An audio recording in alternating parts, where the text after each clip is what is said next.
And it's just because, like you said, you own your morning, you own your day.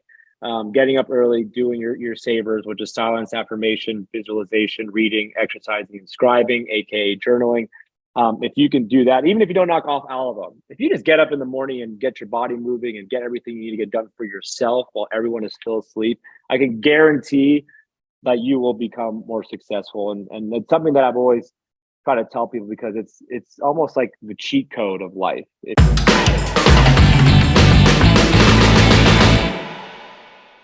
I will say I have done smaller joint venture deals before I started syndicating. So I did have that experience. And again, I've already kind of been heavily invested in single family and other real estate asset classes. But doing the syndication model is obviously usually more scary because you're asking for other people's money, right? And you're really kind of managing and running, driving the ship and in control of where their money goes. So my first deal we got under contract was a 10 unit or a 12 unit here in Denver, Colorado, that took so long to close, given it was an assumption loan, that we ended up getting another deal in Iowa under contract, a 60 unit in the Des Moines market, just outside of Des Moines.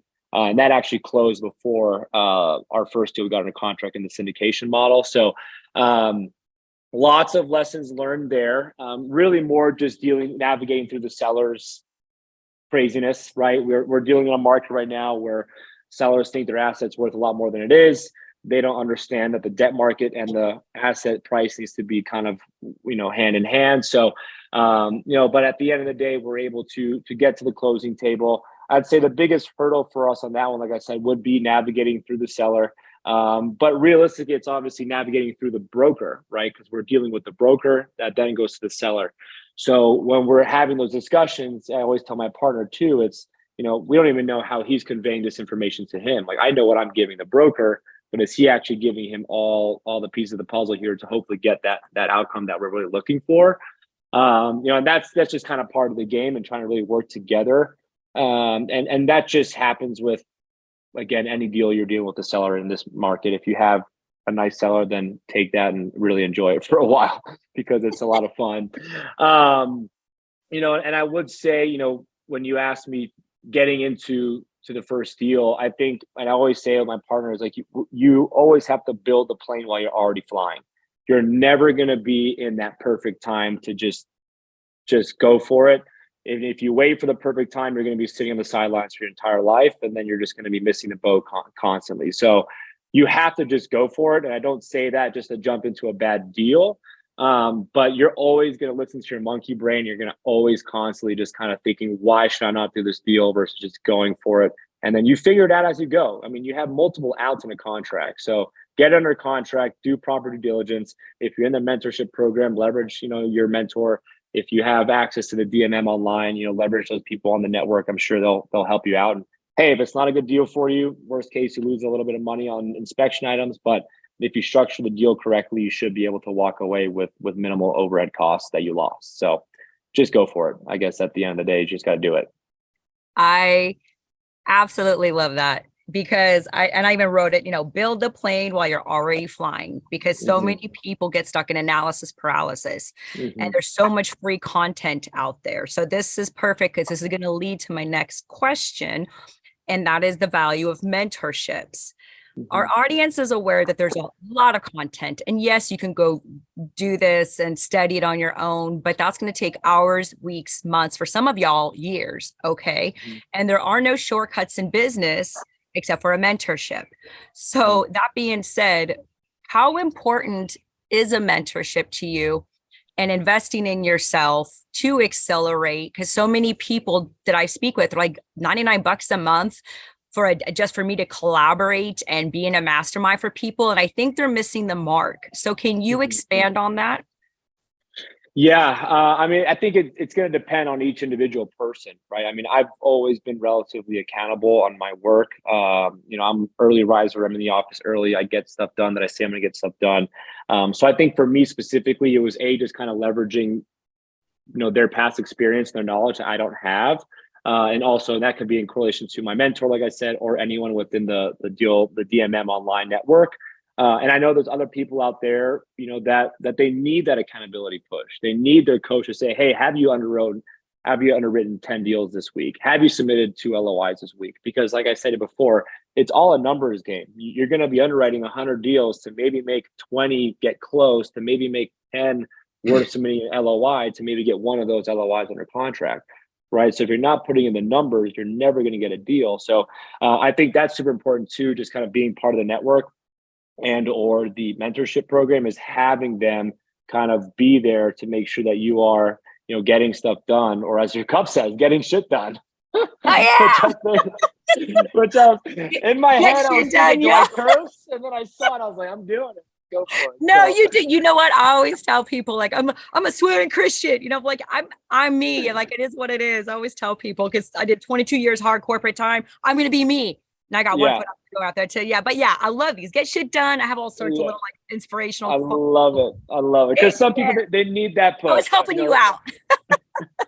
They need the push, right? And I know there are those Yes. people out there, and hey, maybe the people that aren't really accountable or whatever, maybe they're the numbers guy, and they love to do numbers, and they have their weaknesses and strengths. So at the end of the day, and what I do remember is that they did match me specifically with someone that would complement my strengths and weaknesses based off our initial call. So be transparent when you have those initial calls with these guys, because they know they're mentors and they know who to put you with based off of those conversations.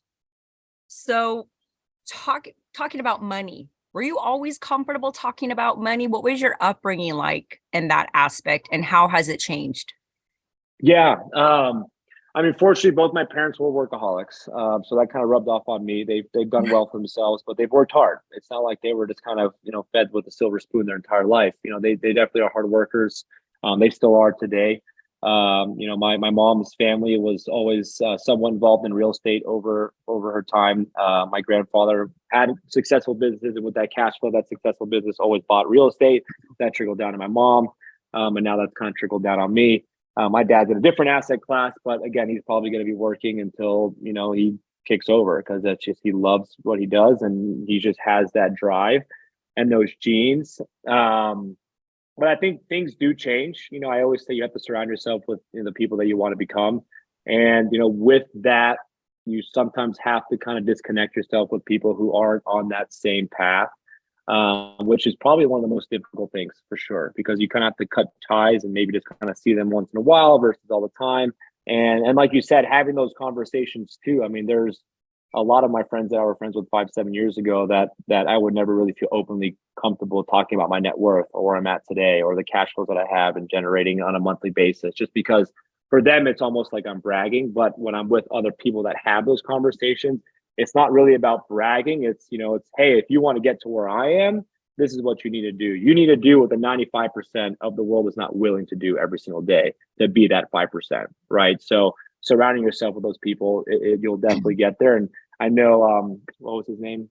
I think it was Matt King, the guy that was part of the GoBundance at Dealmaker Live. He had that conversation, right? Of how do you surround yourself with those people to kind of really, really get it out of you? Because that's the one of the easiest things you can do. And even going to the gym, if you go to the gym with a bunch of scrawny people, you're not going to get big. If you go to a place where all these guys are big, and you don't want to match them, or going to a place where just high intensity training. If you want to be fit, you got to surround yourself with those people. So if everyone around you is eating pizza every day, you're never going to eat healthy, just because it's hard. So it goes all over the place. That is so true. So I'm going to comment on a statement that you made. When you are surrounded with other people in this sector, we don't have a problem talking about our money. We don't have a problem like, this is the network, this is this, because this is very partnership heavy. And we don't want to worry about capital calls, or, hey, this deal isn't working, I have to go back. And I now have a partnership with, with Julie Roy. And we literally hours for 3 days straight. We're talking about, okay, this is what you're worth. This is what this. If we have a capital call, what are you going to do? And this is this. And we're not going to ever have a capital, So when you're around other people that are not at the level you're playing, they do see it as bragging. But when you're at our network level, where everybody's trying to strive, they see it as inspiring. Yeah. We see it as like, oh my God, if they can do that, so can I. And like my girlfriend and partner, Julie Roy, she speaks so openly of their finances and how she lives passively off $1,000 a year. Everything else gets invested, and how she travels, even her bank accounts. I use this. This is the credit card that I use. I use this. We are so open and transparent, and what we spend our money on. This is what I do. This is what my kids do. This is what we do.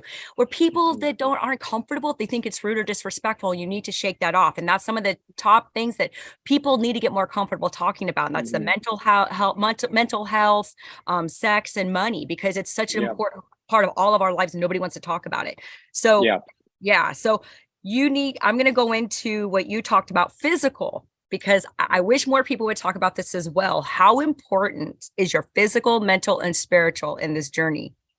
Yeah. I mean, I'm a big Miracle Morning guy. Me too. I mean, I know he was also there. Hal Elrod. Yes. Get his book, y'all. Miracle Morning is fantastic. Yeah. If no one's ever read it, I mean, the purple book for me, Rich Dad Poor Dad was definitely a life changer, but the Miracle Morning was a big one for me. And it's just because, like you said, you own your morning, you own your day. Getting up early, doing your savers, which is silence, affirmation, visualization, reading, exercising, and scribing, aka journaling. If you can do that, even if you don't knock off all of them, if you just get up in the morning and get your body moving and get everything you need to get done for yourself while everyone is still asleep, I can guarantee that you will become more successful. And it's something that I've always tried to tell people, because it's almost like the cheat code of life. If you can really master your morning, for some reason, just you get out of your miracle morning and everyone else is just getting up and you've done so much more. For some reason, your mindset changes and you just really feel like you can take over your day and take over, your personal and professional life. So that for me, in terms of physical health, is super important. Kind of correlates with mental health as well. Obviously, just kind of making sure that I keep busy and for me, my meditation is kind of my exercise in some ways. And I'm a big hot tub and ice plunge guy too. So that's kind of another way I do meditation as well. But at the end of the day, I mean, that for me is super important. And I know I mess up my day usually when I don't do my morning routine. It throws me off big time. So it's definitely something I recommend anyone to do if they want to really get to that next level, is to join that Miracle Morning community for sure.